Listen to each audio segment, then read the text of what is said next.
What is good, ladies and gentlemen of YouTube? It's your boy Foxy. Welcome back to the Fox's Den. Get into another reaction. One Piece episode 1080. Crossed another 10 episodes, hitting the first of 1080s.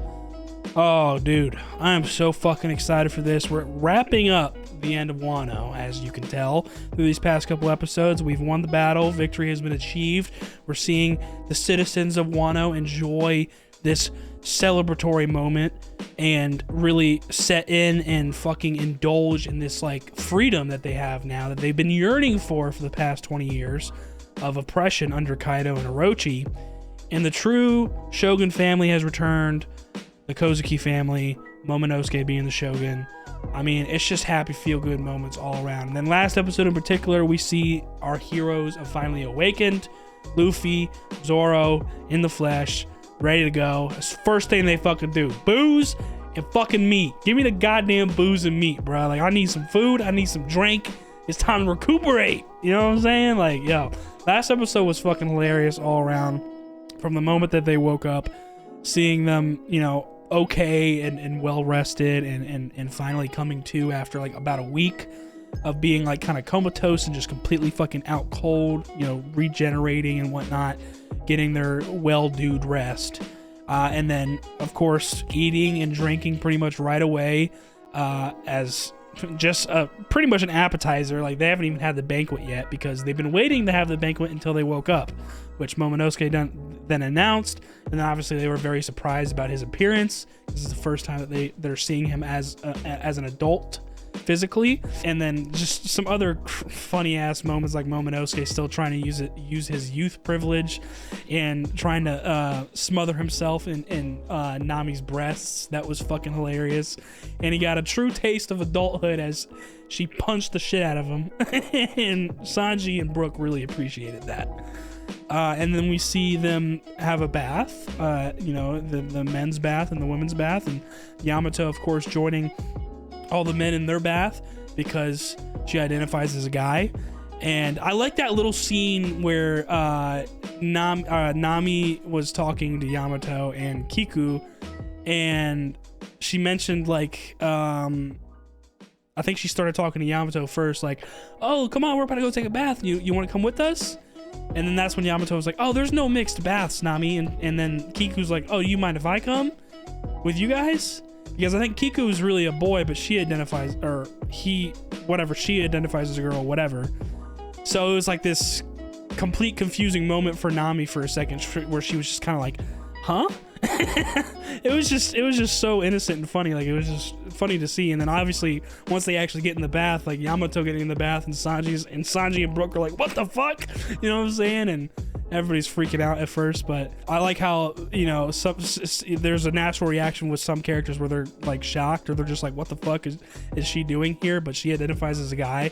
And then the other half of characters like, you know, Jinbei, I think, and then even Luffy and all the rest of them, they just completely like recognize it right away. Like, dude, he's so cool. Like, what a good guy, you know, like just respecting Yamato's pronouns, or I guess just identity right away. You know what I'm saying? Like, you hardly even have to question it. You might be a little confused at first, but then like it's not hard to understand. So those are cool little moments, and just like the hilarious aspect of last episode. Like I said, those funny moments and just feel good happiness of like them enjoying each other's company and being chaotic as usual, as Luffy crew has always been, after a battle and achieving victory. I mean, it's just feel good moments all around. It's so much fucking fun. So without further ado, let's get into the episode 1080. If you guys enjoy it, please leave a like down below, comment, subscribe if you're new, and hit that notification bell so you know the next one's dropping. Let's get into it. 1080 One Piece. Right into the episode title. Oh, that's right. I forgot about that, bro. It's time to announce the fucking new emperors to see the new bounties, bruh. Yo.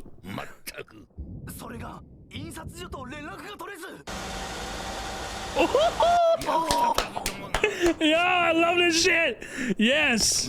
Oh my god, it's hyping me up already. This man's is about the news, baby. He dropping that real information, the real truth. Damn right. A real journalist, baby. Realest bird out there, bruh. Yo, nah, this is... Yo, I'm getting goosebumps, man.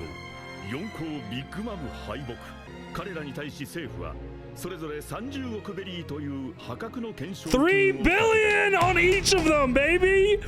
Look at that shit. Woohoo! I love how we're getting into that info right away. This is the first thing we get in this episode. Oh my god, it's so gas. Oh yeah, who is it? Who is it? It's banquet time, baby. It's time to celebrate. It's time to party. It's time to get drunk. It's time to eat. Let's go. Damn, yo, the animation looking crisp this episode. Even though, like, it's not like a fight. You know what I'm saying? Ooh, we got all the chefs cooking up some good stuff. Yo, nah. Test it for poison 3 times.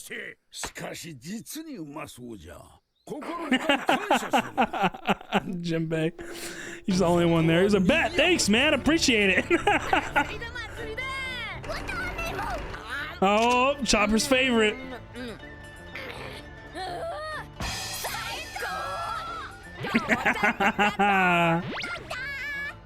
Yeah, this is a lot of firsts for Yamato too.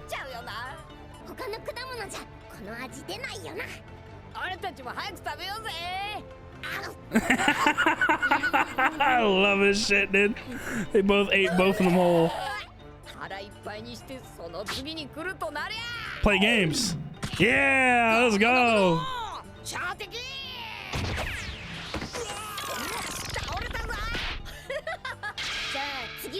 Let's go, Chopper. Come on. Focus up.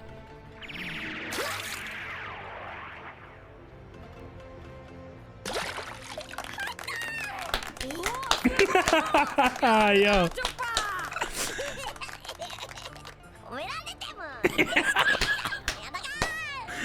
Konaru. Oh shit, it's Soul King, baby. Let's go. Time to put on a concert. Let's go. Moon Princess remix, baby. Let's go. Yo, they lit, bro. I told you, bro. This is gonna be lit as fuck. Oh, Robin, huh? Yeah. Oh my god, she's doing research as of out of all times right now. Instead of enjoying time first, she's doing research. Found a poneglyph.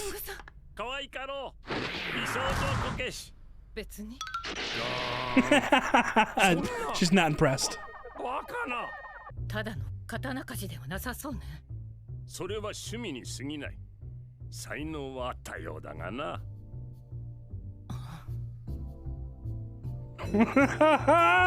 Come on, yo.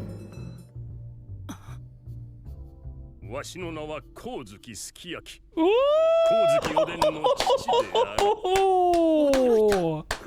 The big reveal. Oh my goodness.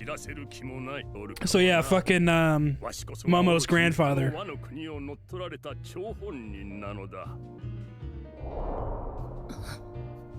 Fucking crazy, bro.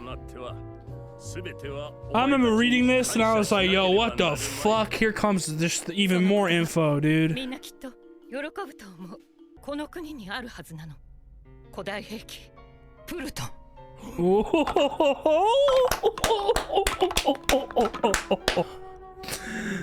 Oh. Wow. Way back in Alabasta. Do you see that connection? One of the first big arcs all the way to the latest arc? Crazy. And he just confirmed it. The fucking weapon's here, Pluton. That is fucking dude, I remember reading that and I was losing my fucking mind. Oh shit, here we go with this too. This motherfucker who we're getting teased about last episode. Oh, they chose a great voice actor for his character too. That's Aomine, I'm pretty sure, from Kuroko, and he's in a lot of other stuff as well. Like, one of my favorite voice actors. I'm pretty sure that's him. It sounds obviously slightly different just because you want to use a different tone and different sort of shit for different characters, so it sounds slightly different. I'm pretty positive it's him though. Yeah, it's him. It's him. It sounds exactly like him. Just slightly higher pitch, it sounds like. Whew! That was a lot for the first half of the episode, bro. That was a lot. And I'm fucking loving it. Oh my god, bro. So gas.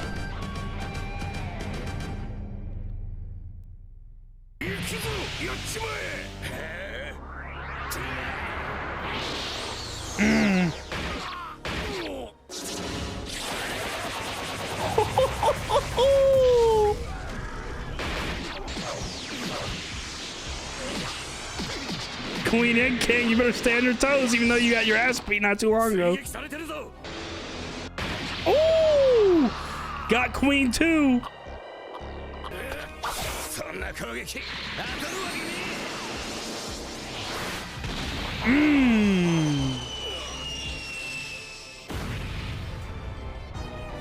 This motherfucker not fucking around, man.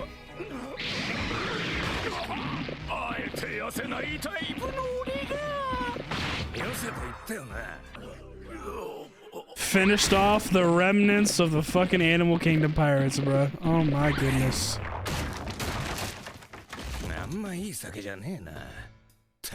Just sucked up a whole barrel of fucking booze like it was nothing.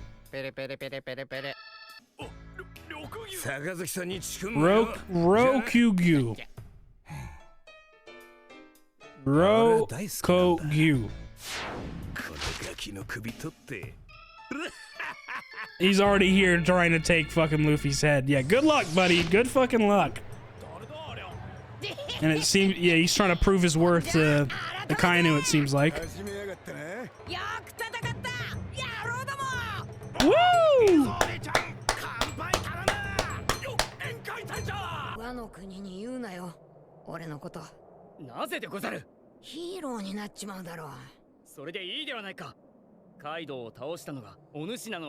Oh, wow. Look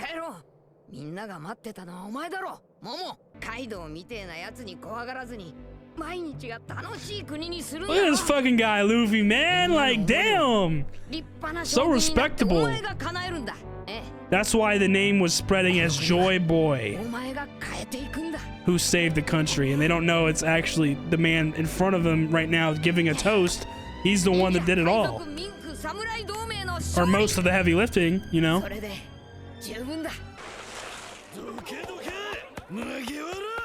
Oh shit.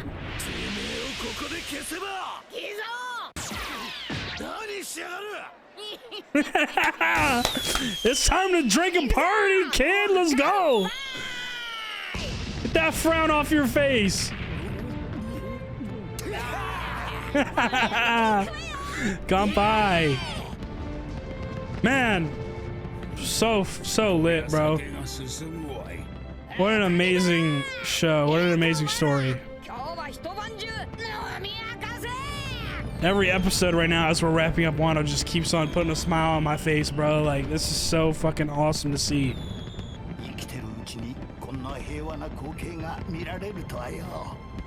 Right? It was all worth it. Remove the tears easily.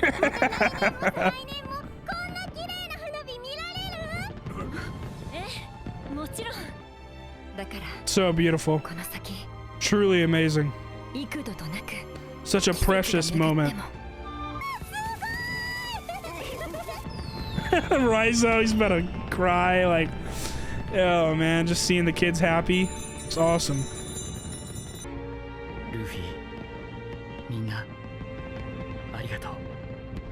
Y'all did it.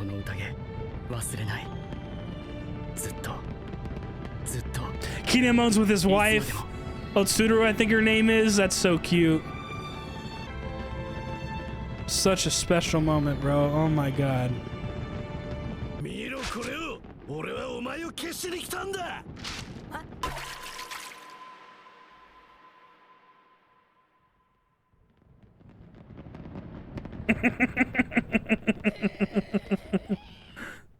It's gonna end right there. Oh, okay, I was about to say. What's that reason? Come on! Tell me before the episode ends! Let's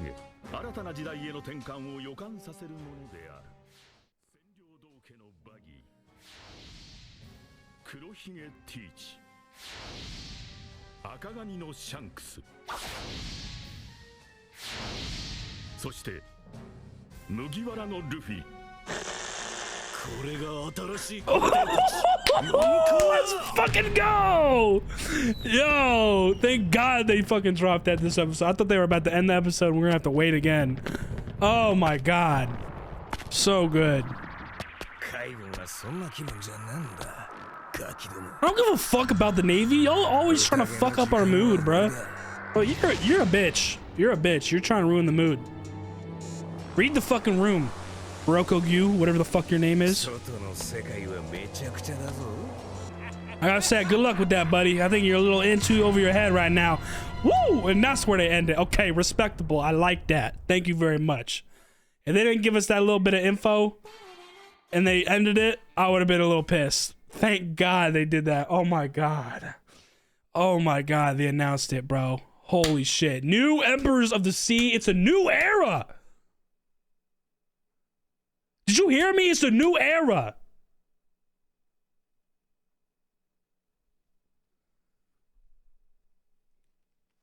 Do I need to say more? Alrighty, guys. What a fucking amazing episode of One Piece. Bro, what a way to kick off the 80s, the 1080s, right? The first episode. 1080. Oh my God. Amazing, amazing, amazing, amazing, amazing episode. The banquet, everything, the reveal of the bounties, the emperors, finally. Oh my goodness. That was so good. Had everything in that episode that I wanted. I thought for a second, I thought for a second, like, I knew we were approaching the end and we were getting pretty close. And I was like, there's no fucking way you end it right here as Rudy. What's up, Rudy? If you're fucking watching this, it's my friend. I don't know why I said that. Luffy, as he looked at the newspaper, if they ended it right there, which I thought they were about to, because like it was like going in slow-mo for a second and it was getting silent, I was like, bro, I swear to God, bro. And thank God they didn't. And finally the narrator comes back in, like in the beginning of the episode, and I like that too. Right in the beginning of the episode, we get right back into, not right back into where we left off, but basically right into the meat of like the news spreading to the world. Like Big Mom, Kaido have been defeated. Guess who did it? It was these three new captains of the new generation. Okay, so each of them are worth 3 billion apiece now, all three of them. Okay, and one of those motherfuckers has become an emperor, which we learned at the end of the episode is Luffy. Among it's gonna be surprising to a lot of people that are anime only as well. Fucking Buggy. I remember first reading the reveal of the emperors and the new emperors, and I was like, trust me, I had the same reaction. I was like, what the fuck is he doing in that group of people? Somehow Buggy made his way up to be an emperor, dog. Like somehow, you know what I'm saying? Like, yo. So funny. Definitely confusing if you're an anime only and this is your first time reacting. Like I said, same way I reacted when I first read it, bro. Like, don't worry, it's gonna be explained. That's all I'm gonna say. It's gonna be explained eventually, you know what I'm saying? But definitely added some shock value, you know what I'm saying? And then the two existing that were still, you know, part of the old emperors, which is Blackbeard and then red hair Shanks. Oh my God, bro, such an amazing reveal. And then pretty much after the beginning of the episode where we saw like the news spreading and, you know, everybody reacting to Big Mom and Kaido actually being defeated, just like that spreading around the world. And then also the government, the world government, like the Five Elders kind of freaking out for a second, seeing the poster, the new poster for Luffy, where they kept the D in his name, which has always been like that, I think, on his on his bounty. I could be wrong, but I'm pretty sure it's always been Monkey D. Luffy, but they're trying to hide that because they don't want people to get clued in on like the will of the D or whatever, which is still very a curious aspect of the show in itself that we have yet to learn too much about. We've gotten hints, but that's definitely something that's going to come down the line more as well, learning more about that. So they were freaking out at first by like the poster having D on it, like the D in his name, and then also just the picture of him in his, you know, Gear 5 form, which is Nika, the Sun God, Joy Boy, you know, all these names. Like certain people are going to recognize that, like certain people that are aware of like the Gomu Gomu no Fruit's true like identity. They're gonna be like, oh shit, look who's back, you know what I'm saying? Or who's fully awakened, pretty much. So they were freaking out a little bit about that, you know, and trying to get a hold of like regular soldiers that like release the papers and whatnot. And like, yo, reprint this right now, we can't let this get out to the world. And it was too late because we got, I can't remember his name, but the big bird dude that's in charge of like the news, he's all about like really staying true to the truth. Like he wants the real truth and nothing but the truth, and he does not stand for the government manipulating the news and the truth for their advantage, which is basically propaganda. Like he does not stand for that shit. So shout out to him, realest bird in the goddamn show. Can't remember his fucking name at the moment, but yeah, he's a real one because he doesn't stand for propaganda and is all about the truth. So that's pretty much why we got that new poster of Luffy, and you know, that's just like his gut saying like this is what we need to release. Like this is the truth. You know what I'm saying? And obviously, if they don't want us to release it, then that means that they want to hide something. So yeah, no, fuck that. We're releasing it. So shout out to him. That was pretty much the beginning of the episode, and then we get kind of into the flow of just enjoying the banquet, enjoying the festival that's going on, seeing the cooks cook up a bunch of food and, you know, getting it prepared for the heroes, you know, like Luffy and his crew, and like probably Momonosuke and the others as well, Akazai 9. Like they had it like, you know, set up for a whole like hall, and Jinbei was the only one there. He was like, yo, they couldn't wait. Like they already went out and whatnot, you know, they're too excited. They couldn't contain themselves. They couldn't wait for 2 hours. So it was only Jinbei there, so he at least respected that. Like, you know what I'm saying? Jinbei's always a stand-up, like, good dude. You know what I'm saying? Like, even though everybody else went out and wanted to have fun, he was like, it'd be rude for nobody to be here, so let me stick around. Like, and he thanked them, and he enjoyed it himself. And then that's when we start seeing Luffy and Yamato and Chopper. They're like the main trio at first that we're seeing, like, explore all the stalls, getting food, cotton candy, meat, soba noodles, candied apples, all that stuff. It was so cool to see. And then them playing a couple games at some of the booths, you know, all that stuff.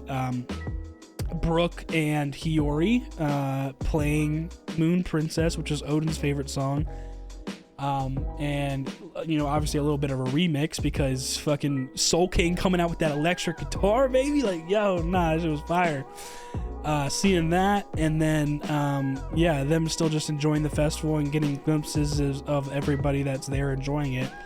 And then we get into seeing this individual from the Navy, which I don't think they've completely revealed his identity or like his role in the Navy yet.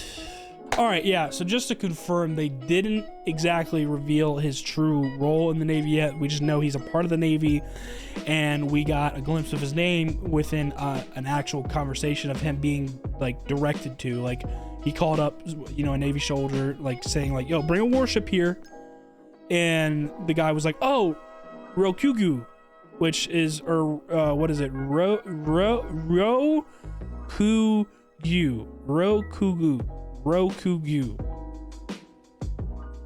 I struggle with names like this in Japanese. Rokugu. That's his name. So we at least got his name. But we just know he's a part of the Navy. We don't know his actual role in the Navy yet. And basically what he did, he just came through and he's determined to try and you know, make Akainu proud and like really like, you know, suck up to him and like, I guess like get on his good side or just make himself worthy in front of Akainu, which the best way to do that is to like quickly get like the new like emperor's head, right? You know what I'm saying? So he's getting a little too ahead of himself, definitely. You know, obviously very quick on the jump of things. But this is where we're first meeting him, and his first encounter with anybody was the remnants of the Animal Kingdom pirates, which was Queen and King, and some of the other fodder soldiers. And he pretty much cleaned them up like it was nothing. As we can see, he has some sort of devil fruit, and it has to do with like wood or something, and he just sucked them all dry, literally. Pause. But that's exactly what he did. He sucked them of all their nutrients, and yeah, pretty much cleaned up the crew. Like there's no more remnants of the Animal Kingdom pirates. There goes that, you know what I'm saying? So handled them pretty swiftly, cleaned them up, and he's like, okay, yeah, bring a warship. I'm gonna get this motherfucker Luffy's head. And it's like, all right, you need to calm the fuck down. Like, why are you ruining the mood? We're having a festival, we're having a good time. Like, chill, calm your ass down. One thing I did notice is that it's a voice actor I'm very familiar with, which was pretty nice to see. I'm surprised I didn't notice it last episode, but then again, he only had a few lines at last episode. It was easier to tell this episode. So that was cool, goated voice actor for his character, and I think it fits his design pretty well. So that's when we first see him, and I think I kind of mixed up the order of things, but we did also see Robin at one point doing her own research while the festival's going on. She found the poneglyph that was in Wano, and obviously this room where the poneglyph was at, where it had multiple things like swords and belongings in it. And that's when Tengu comes through, like the guy with the big long nose, and he's like, oh yeah, these are my belongings, like this is like from when I was confined here. This is when we learn a little bit more about him, and Robin's like, who exactly are you? Boom, Odin's father. So Odin's father never actually died, you know what I'm saying? Like he was confined and put in some sort of, I guess you just say, in prison basically. He was confined to some just room for a long time, and by the time he was out, like Odin was already dead. Orochi had gained rule, and that was kind of his fault, or in a way, by letting Orochi become the ruler or whatnot. So he had a lot of regret, and that's like a heavy burden to deal with, right? And he almost like committed suicide. But that was a huge amount of info that we got in that little scene between Robin and him. So we're learning that he's actually Odin's father, but he's not going to reveal his identity to anybody. He's going to keep it secret like it's always been. So it seems like Robin's going to be the only one that knows this. And then Robin also mentions to him, like, there's something else I want to ask you. Pluton, it's here, isn't it? The ancient weapon. And we've heard about Pluton for a long time, and it connected back to Alabasta, where that poneglyph in Alabasta said where Pluton was, which is the land of Wano. And he confirmed it, like, indeed, it is here. So that conversation isn't over yet, but that was the start of it. That was crazy. I remember reading that, and I was like, holy shit, this is insane. So that was crazy info. And then we see just some more of them enjoying the festival, Luffy giving the toast and, hyping everybody up. Like, this is, our time to celebrate. Let's have fun. Saw a little bit of a flashback between him and Momo right after he beat Kaido. Like, don't tell the citizens about me. Like, don't tell, like, they'll make me like a hero and whatnot. Like, he doesn't want all of that, like, huge attention. You know what I'm saying? He'd be revered even more than Momo. So he was thinking ahead of time, like, Momo, you're going to be the one to lead these people. Like, you're the one that's going to allow this citizens of this country be able to eat whatever they want every day, drink as much as they want every day, this and that. Like, so that was a huge respect out of Luffy, and like such a stand-up guy for that he like realized that and didn't want to take just completely all the credit for it. So that's what kind of why I guess the name Joy Boy was spreading around as like the hero that like saved the country instead of Luffy, which kind of keeps his identity a little low key still, you know what I'm saying? Where they're hyping him up, like, to do the toast and whatnot, and they don't even know that he's the one that just saved them all. You know what I'm saying?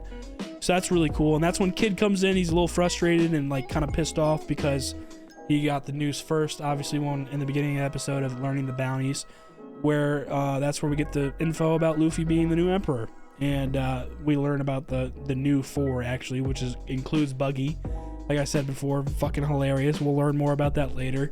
And I'm so glad they included that, because I really thought it was going to end right there. That was, dude, it was so close to pissing me off. And then we get like a little bit more of Rokugu fucking coming towards the flower capital. And he seems determined to, try and get Luffy's head. But like I said, dog, I think you're a little too in over your head right now. Like, you need to relax, okay? Read the fucking room. We're having a good time. This is not the time for you to be here, okay? The Navy always trying to do some fuck shit, man.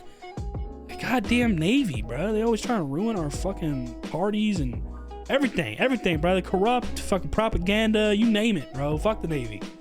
So, yeah, that's where we're at. That was an amazing episode. I can't complain. That was perfect. Got the bounties, 3 bill each. Got the new emperors, Buggy and Luffy, among the old ones, red-haired and Blackbeard. Got information about Plutone. It's actually here in the land of Wano, apparently. Learned about Sukiyaki, which is Tengu, you know, the alias Tengu with the mask on. It's actually Odin's father, Sukiyaki. And then we meet Rokugu and see him mop up the rest of the Animal Kingdom pirates. So yeah, fucking gas, bro. Amazing episode. Can't wait for next week. Like I said, in the middle of this episode, watching this post battle stuff in One Piece is always such a treat, because it just gives you this overwhelming feeling of wholesome happiness and just seeing them like enjoy themselves in this festival banquet and partying, and you know, they achieved what they set out to do. It's always a good feeling. So yeah, that's gonna do it for me. If you guys enjoyed this reaction, please leave a like down below, comment, subscribe if you're new, and hit that notification bell so you know the next one's dropping. I'll see you on the next one. Y'all be good. Deuces.